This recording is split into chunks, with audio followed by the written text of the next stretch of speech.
Olá, hoje eu estou aqui com a Lívia, ela vai me ajudar, né, Lívia? E nós vamos falar rapidamente sobre o capítulo 5 de Marcos, tá bem? Continuando a nossa série aqui de vídeos sobre os capítulos do Evangelho de Marcos. Hoje é o capítulo 5, e o capítulo 5 começa reforçando algumas coisas que já são faladas ao longo de todo o livro, né, que foram já enfatizadas nos primeiros 4 capítulos. E primeiro, que Jesus está sempre trabalhando, Jesus está sempre em ação, Jesus está sempre intensamente em ação. E, em segundo lugar, a atração que ele exerce sobre todas as pessoas, tá, ao redor dele. Tanto no sentido das pessoas o adorarem, quanto no sentido das pessoas o rejeitarem. Tá? São as únicas duas ações possíveis em relação a Cristo. Essa atração é mostrada quando ele chega aqui na terra dos Gerazenos, no capítulo 5, verso 1, e no versículo 2 fala que vem um homem possesso de um espírito impuro, um endemoniado vem ao encontro dele, tá? E os endemoniados vão ao encontro de Jesus muitas vezes aqui no Evangelho de Marcos, tá? A gente vai ver já no capítulo 1, verso 24, né? Um endemoniado lá em Cafarnaum, né? Que vai dizer: tu és o Cristo, o Filho de Deus. Tá? Depois temos no capítulo 3, versículo 11, né, homens possessos, né, declarando a divindade de Jesus Cristo. E agora esse endemoniado Gerazeno vem e lá no versículo 6 ele se prostra diante de Cristo. Tá? Então eu anotei do lado aqui da minha Bíblia: demônios se prostram. Né? Homens endemoniados se ajoelhando diante de Cristo, confessando que Ele é o Senhor, confessando que Ele é Deus. Isso é muito impactante. Porque a grande questão é, eu sempre falo isso, né? Você tem confessado? Você tem se prostrado diante de Jesus Cristo? Tá? Outro ponto muito importante aqui na cura, né, desse endemoniado Gerazeno é que quando Jesus fala com ele, né, vai para a tua casa, né, vai para a tua família e vai contar para eles, né? Ele quer seguir a Jesus, né? Depois de ser curado, restaurado, ele quer seguir a Jesus e Jesus fala: não, vai para a tua casa, tá? Essa é uma mensagem também muito importante, tá? Às vezes a gente quer sair pelo mundo anunciando Jesus e Jesus fala para a gente também: vai para a tua casa, fala na sua casa. Tá? Fala com seus pais, fala com seus irmãos, fala com seus amigos. Vá para a tua casa. Tá? A gente precisa... O nosso primeiro campo missionário é a nossa casa. É a nossa família. Né? Eu devo pregar, falar de Jesus para todas as pessoas que eu encontrar. Mas começando na minha casa. Né? Se eu não faço na minha casa, algo está muito errado. Em seguida, Jesus volta para o barco. E já no versículo 21 fala que se aglomera uma grande multidão ao redor dele. Você já sabe, né? A atração de Jesus. Jesus exerce uma atração poderosa sobre as pessoas que se aglomeram ao redor dele. E o verso 20, e em seguida chega lá o pessoal dos chefes da sinagoga. Um dos chefes da sinagoga, Jairo, chamando: a minha filha está assim, tá doente, vamos lá. Né? E aí é o Jesus trabalhador, é o Jesus que não para, é o Jesus que termina uma coisa e já tem uma outra demanda, né, exigindo dele. E o verso 24 fala: e Jesus foi com ele. E Jesus foi com ele. Né? Então, com Jesus não tem tempo ruim. Né? Jesus está orando, chega alguém procurando ele, ele vai. Jesus vai comer, chega alguém: Jesus, estão precisando de você, ele vai. Né? Jesus vai com ele. Se você hoje quer clamar por Jesus e buscar a ajuda dele, você pode saber que esse verso 24 vai ser realidade na sua vida. E Jesus foi com ele. Jesus também irá com você. E no 24 já aparece: uma grande multidão o seguia e o comprimia. Né? O pastor Elias falou que na versão da Bíblia dele fala, e eles se acotovelavam, não é? Então, é isso, né? É essa atração. E eu gosto de falar disso para a gente pensar nesse negócio, tá? Cara, eu fui contagiado por essa atração, né, a Cristo Jesus, por esse desejo a Cristo Jesus, ou não? Essa é uma resposta que você precisa dar. E então Jesus está indo para a casa de Jairo, né, com aquela multidão ali, pressionando, se acotovelando ao redor dele, e uma mulher que sofria muito tempo de uma hemorragia.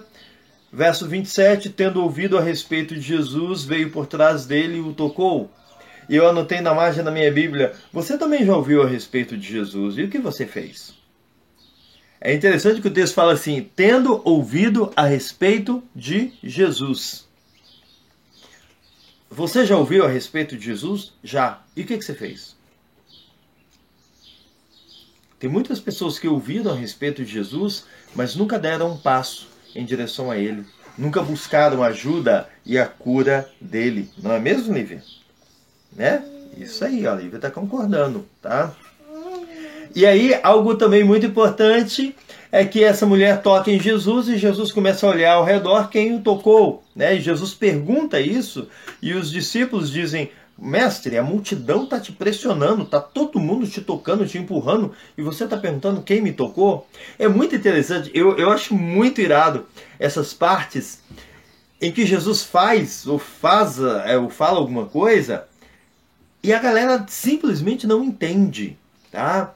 E às vezes eu fico me perguntando também se isso não acontece hoje com a gente, tá? De Jesus nos falando, nos mostrando as coisas e a gente, cara, totalmente alheios, e a gente sem saber o que esse Jesus Cristo está fazendo, tá? Aqui os discípulos não haviam, o papai está falando, aqui os discípulos não haviam percebido que não é o toque, não é a ação, mas é a fé que move a ação, né? Jesus já deu essa dica lá quando a família dele vai procurá-lo e Jesus fala, ó, meus irmãos, minha mãe, são esses que estão aqui que ouvem a minha voz, tá? Então, não é quem toca em Jesus, mas é quem crê em Jesus, né? Não é quem ora, não é quem vai na igreja, não é quem dá a esmola, não é quem faz isso ou faz aquilo. Isso é muito importante. Mas é quem faz isso movido pela fé, movido pela confiança, movido pelo temor, movido pela paixão por Jesus Cristo. Concorda, Henrique? Viu só? Tá bem? Então, é muito importante isso.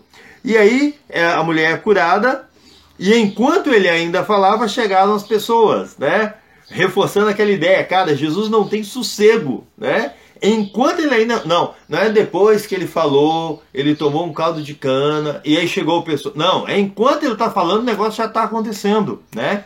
Marcos é num ritmo alucinante, tá? E aí ele fala com a mulher, né? E aí ele chega na casa de Jairo, e pela primeira vez em Marcos, ele faz aquela separação ali, né? Dos 12 discípulos, pega apenas Pedro, Tiago e João para ir com ele, né?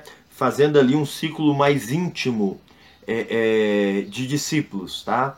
E muita gente já falou sobre isso, né? Você também precisa ter um ciclo mais íntimo de discípulos, de pessoas com as quais você abre o coração e compartilha coisas que você não compartilha com todo mundo, tá? Então, é muito importante que você tenha alguém assim. Jesus tinha e você também deve ter. Jesus chega na casa, todo mundo já está chorando, que a menina morreu. E Jesus fala, por que vocês estão chorando? Ela está apenas dormindo. E o verso 40 diz, e começaram a rir dele. Tá?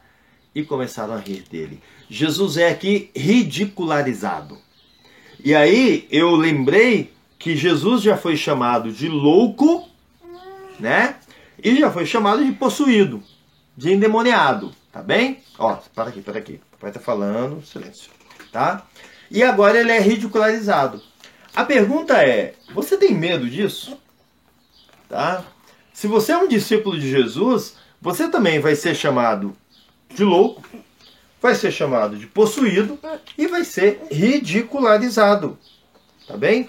Então, assim, a gente não pode temer essas coisas, tá? A gente não pode temer essas coisas. Jesus passou por isso e a gente precisa não apenas abraçar isso, mas também sentir prazer e sentir alegria em Cristo Jesus, né? Não como alguns crentes que ficam aí denunciando cristofobia. Por favor, não sejam desses, tá bem? Seremos perseguidos, sim, tá? Mas isso é necessário que aconteça. Se não está acontecendo, a gente precisa se perguntar, cara, tem alguma coisa errada. Não tem ninguém me chamando de louco, não tem ninguém dizendo que eu estou possuído, não tem ninguém rindo da minha fé. Alguma coisa está errada, tá? Alguma coisa está errada, né? Ou já estou no céu, no paraíso, onde todo mundo crê como eu creio, né? Ou a fé que eu estou pensando que eu tenho é um fingimento, tá bem? É um fingimento, tá? Então, quando isso acontecer, quando rirem da sua fé, quando rirem daquilo que você diz, quando rirem do fato de você ser crente em Jesus Cristo, quando rirem do fato de que você teme a Deus e que você só vai transar depois do casamento, quando rirem dessas coisas, tá? Dos sinais, das evidências da sua fé, lembre-se que Jesus também foi ridicularizado. E aí Jesus vai olhar do céu e falar para você, tamo junto, meu irmão. Que Deus te abençoe. Amanhã tem capítulo 5.